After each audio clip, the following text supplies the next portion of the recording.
మా మంత్రివర్యులు పొన్నం ప్రభాకర్ గారు, పెద్దలు కడియం శ్రీహరి గారు, మీరందరి కార్యక్రమంలో పాల్గొని ప్రభుత్వాన్ని నన్ను ఒక్కడినే అభినందించడం కాదు,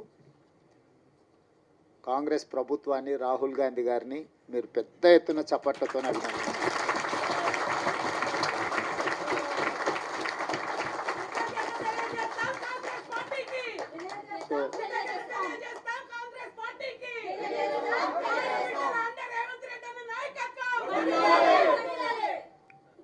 నేను ఎందుకు ఈ మాట చెప్తున్నా అంటే, మన నాయకుడు రాహుల్ గాంధీ గారు పట్టుదలతోని లేకపోతే ఈ మాదిగ ఉపకులాల వర్గీకరణ అమలు చేసే శక్తి నాకు రాకపోతుంది. వారు చాలామందికి భిన్న అభిప్రాయాలు ఉన్నా రాహుల్ గాంధీ గారు నువ్వు ఇది అమలు చెయ్యి, నేను ఉన్నా అని భుజం తట్టడంతో ఎన్ని సమస్యలు వచ్చినా దాని ఒక క్రమ పద్ధతిలో మంత్రివర్గ ఉపసంఘం వేసినప్పుడు నేను దామోదర రాజనరసింహ గారిని ఉపసంఘం చైర్మన్గా ఉండాలని నేను అడిగిన. దామన్న అన్నాడు, నేను కాదు ఉత్తమ్ కుమార్ రెడ్డి గారిని పెట్టు, అందరినీ సమన్వయం చేసుకోవాలి, రేపు నేనే ఉండి చేస్తే దామోదర రాజనరసింహ గారు ఆ సామాజిక వర్గానికి సంబంధించిన వాడు కాబట్టి వడ్డించేవాడు వాళ్ళోడే, వాళ్ళకే ఎక్కువ వడ్డించిందని చెడ్డ పేరు వస్తుంది. అట్లా కాకుండా మా న్యాయమైన హక్కు ఎవరిచ్చినా మాకు తప్పకుండా ఇస్తారు కాబట్టి ఉత్తమ్ కుమార్ రెడ్డి గారిని చైర్మన్గా పెట్టు అని వారు సూచన చేశారు. ఉత్తమ్ కుమార్ రెడ్డి గారిని చైర్మన్గా పెట్టి, దామన్నను కో చైర్మన్గా పెట్టి, పొన్నం ప్రభాకర్ గారిని, సీతక్కను, అదేవిధంగా శ్రీధర్ బాబు గారిని అందరినీ కమిటీలో వేసి, మల్లు రవి గారిని కూడా ఈ కమిటీలో పెట్టి 6 సార్లు సమావేశం చేసిన తర్వాత ఇది 7 మంది న్యాయమూర్తులు ఇచ్చిన జడ్జిమెంటు. పరిపాలన పరంగా మనం ఎంత విశ్లేషించినా న్యాయపరంగా కూడా దీన్ని విశ్లేషించాలి. భవిష్యత్తులో న్యాయపరమైన చిక్కులు మళ్ళీ రాకూడదు. దీనికి శాశ్వత పరిష్కారం చూపించాలి. శాశ్వత పరిష్కారం చూపించాలంటే 1 మ్యాన్ కమిషన్ ఏర్పాటు చేయాలని చెప్పి వారు సూచన చేశారు. 1 మ్యాన్ కమిషన్ విషయంలో కూడా చాలా రకాలుగా ఆలోచన చేసినాం, వీళ్ళని వేద్దామా వాళ్ళని వేద్దామా అని. ఎవరిని వేసినా ఏదో ఒక అనుమానమో ఏదైనా అంశాలలో ఏదైనా ఆపాదిస్తే అది ఇబ్బందికరం అవుతుందని షమీమ్ అఖ్తర్ అత్యంత నిజాయితీపరుడు, ఈ వర్గాల ఏ వర్గానికి కూడా ఏ వైపు తీసుకోవాల్సిన అవసరం లేనివాడు.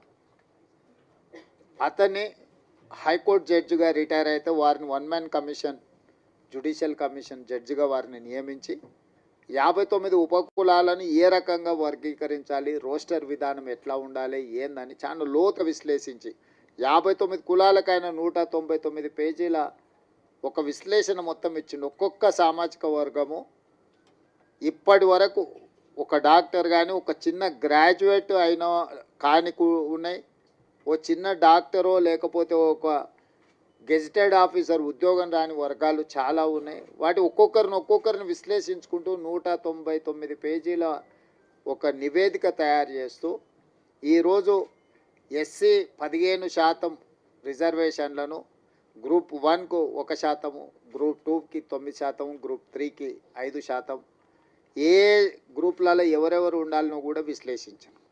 ఈరోజు మా సోదరులు మా లక్ష్మణ్ 9 అంటున్నాడు. 9 కాదు, 10 మీకే ఇచ్చాను. ఎందుకంటే అతి తక్కువ జనాభా ఉన్న వాళ్ళు ఎన్నడూ ఏ అభివృద్ధి ఫలాలు ఆశించని వాళ్ళని గ్రూప్ 1లో పెట్టాం. తర్వాత మోడరేట్గా కొంచెం పర్వాలేదు అనుకున్న వాళ్ళని గ్రూప్ 2లో పెట్టుకున్నాం. సిగ్నిఫికెంట్గా బెనిఫిట్ అంటే కొంచెం మెరుగైన ఫలితాలను సాధించుకున్న వాళ్ళని గ్రూప్ 3లో పెట్టుకున్నాం. సో గ్రూప్ 1 అండ్ గ్రూప్ 2లో ఉన్నది మొత్తం మాదిగ ఉపకులాలకు సంబంధించిన వాళ్ళే ఉన్నారు. వాళ్ళకు సంబంధించి 10% రిజర్వేషన్ ఈరోజు మీకు అందుబాటులోకి వచ్చింది. ఇది ఎవరికి వ్యతిరేకం కాదు, మీకు జరిగిన అన్యాయాన్ని సరిదిద్దే ప్రయత్నం ఇది. ఈ సరిదిద్దే ప్రయత్నం చట్టపరంగా, న్యాయపరంగా సుప్రీంకోర్టు నుంచి మొదలు పెడితే 1 మ్యాన్ కమిషన్ వరకు మీ పట్ల సానుభూతితో ఉండడం, ప్రధానంగా కాంగ్రెస్ పార్టీ, రాహుల్ గాంధీ గారు ఎట్టి పరిస్థితుల చేయాలన్న ఆలోచన ఉండడం, దాన్ని వేగంగా నేనున్నా కాబట్టి మీకు అమలు చేసిన. ఇవాళ ఇవాళ జిల్లాలో మొదటి నుంచే నేను జడ్పీటీసీ కావచ్చు, ఎమ్మెల్సీ కావచ్చు, ఎమ్మెల్యే కావచ్చు, ఎంపీ కావచ్చు, ఇవాళ ముఖ్యమంత్రి కావచ్చు, ఏ స్థాయిలో నేను రాజకీయాలలో చిన్నది పెద్దది ఏ పదవైనా ఉండని మాదిగోళ్ళ పిల్లలు న్యాయంబడే తిరిగి ఎన్నికల ప్రచారం చేశారు. నేను ముందు నుంచి చెప్పిన, ఇప్పుడు కాదు, 2014లో తెలంగాణ రాష్ట్రం ఏర్పడ్డ తర్వాత అసెంబ్లీలో తీర్మానం పెట్టండి, ఈ ఎస్సీ వర్గీకరణకు తెలంగాణ కొత్తగా ఏర్పడ్డ తెలంగాణ రాష్ట్ర ప్రభుత్వం అనుకూలంగా ఉన్నది అని కేంద్ర ప్రభుత్వానికి తీర్మానం పంపించండి అని సావధాన తీర్మానం ప్రవేశపెడితే ఆనాటి ముఖ్యమంత్రి గారు నన్ను మిత్రుడు